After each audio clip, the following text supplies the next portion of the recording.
Hello, welcome back to our YouTube channel, our beautiful, wonderful listeners. In today's video, we will show you how to make Hausa-speaking Cloves. Okay, so we have here our millet dough, which contains ginger, millet, pepper, and then pepper, and you can add any spices of your choice. Okay, so let's get started with the process. Okay, so I'll divide the dough into two parts. So okay, we are doing 4 particles, so I won't do much. So you soak the millets for 1 day. You soak it like today evening, and then the next morning you can take it to the corn mill for them to grind it for you. I'm going to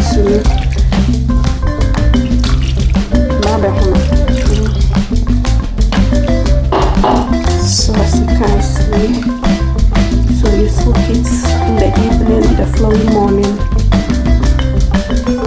you just use your sieve to remove the millets, separate from the water, add your spices, then take it to the corn mill for them to wait for you, grind for you nicely. So I'll add a little bit of water.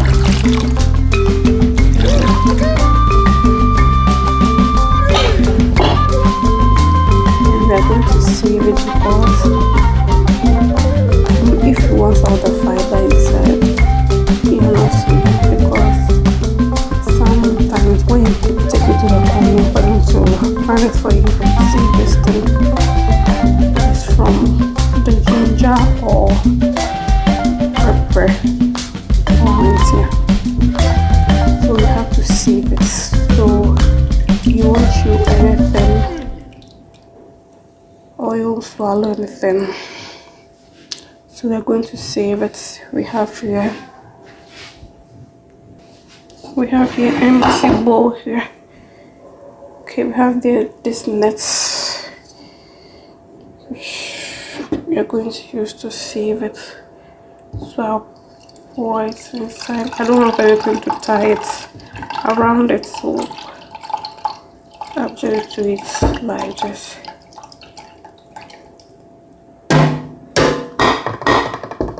Okay, then I'll raise it up. Take your time so some doesn't pour inside it. So take my time. And then you'll be squeezing it like this to remove the chaff from it. Okay, after squeezing it, you push it aside. You can see a lot of chaff that you got plenty. You're going to throw it away. There are lots. We are going to throw it away. So after that, I'm going to transfer it into a bowl. And I have plenty water to it for the water to separate from the dough.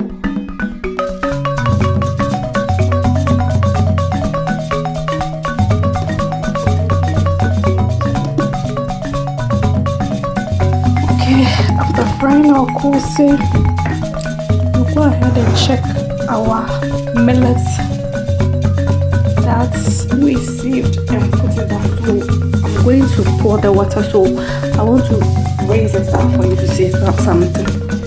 So as you can see, there's something white under. That's the millets. So the water is up. So I'm going to pour the water in my saucepan, and I'll leave the millets under. So please be watching as I'm pouring the water. You can see something white under. Wow. So you pour the water, then you leave this. Okay, I'm going to use my hands. So you can see. So that's the millet. That's the millet we are going to use for the cocoa. So I'm going to put the water on the stove for it to boil. So I'll stir it and mix it with the little water that is left with it. So I'm not going to add any water to it. This is what I'm going to use to prepare my Hausa cocoa. Wow. Can't wait to eat Hausa cocoa today with coleslaw.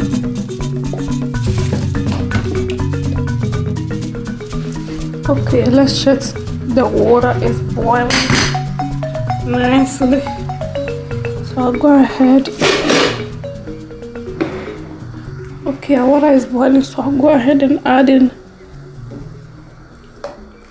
So you stir it first.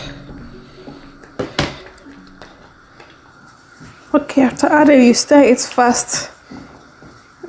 Okay, if you stir it and then it's mixed like this, meaning it is ready. You just off your fire. Your porridge is ready. That's your Hausa cocoa is ready. So if you want sugar, you add the sugar while the porridge is on fire. If you want honey, after your porridge is cool, or when you put it down to cool down, you can add your honey to it to fill the Hausa cocoa. Oh my god. Okay, so let's get started with the coleslaw. So we have here our ingredients. We have chopped onions, salt, and then the powdered beans. So the powdered beans, you dry your beans or you go and buy it from the market. You just remove the dirt from it. You take it to the corn mill machine for them to grind it for you. When you come, you just spread them for them to cool down.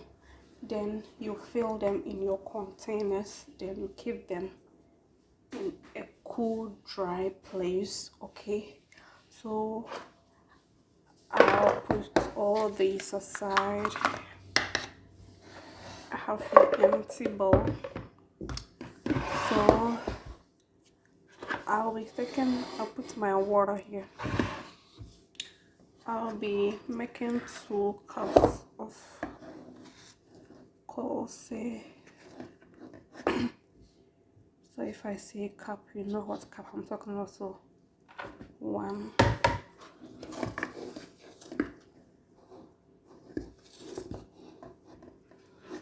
then 2. Put the rest aside. I'll go ahead and add my water. Adding my water. Please, the water, take your time when you're adding the water. Okay, now go ahead. I'll be using my hand. Okay, I'll mix it.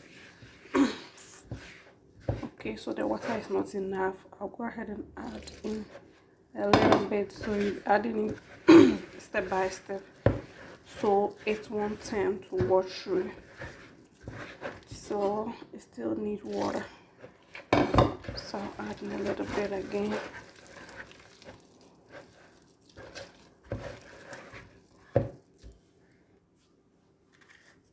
Okay, so add in salt to taste. So the quantity that you are doing will determine the amount of salt you have to pick. So you have to use. So I'll add in my water bit. I think the water is okay.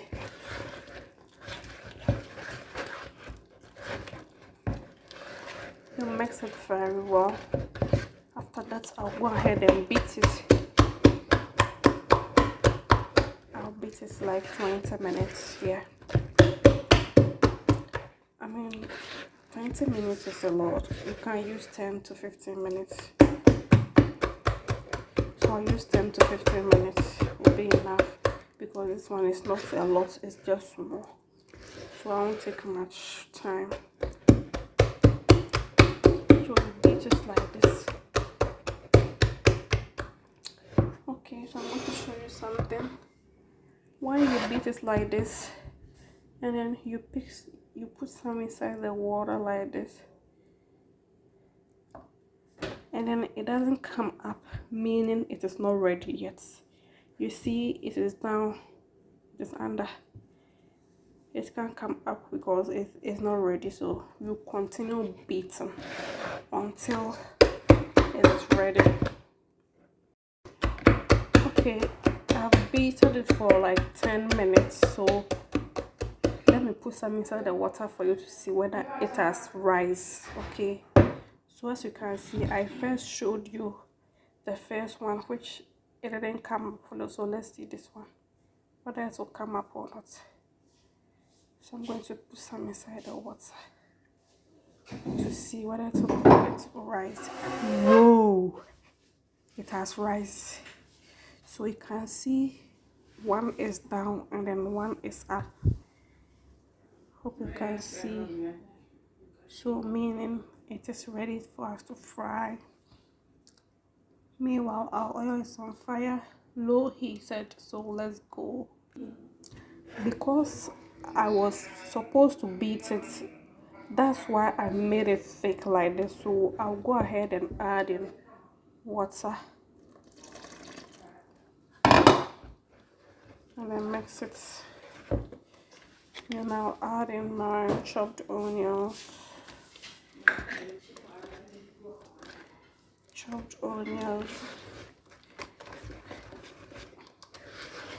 So no more beating again.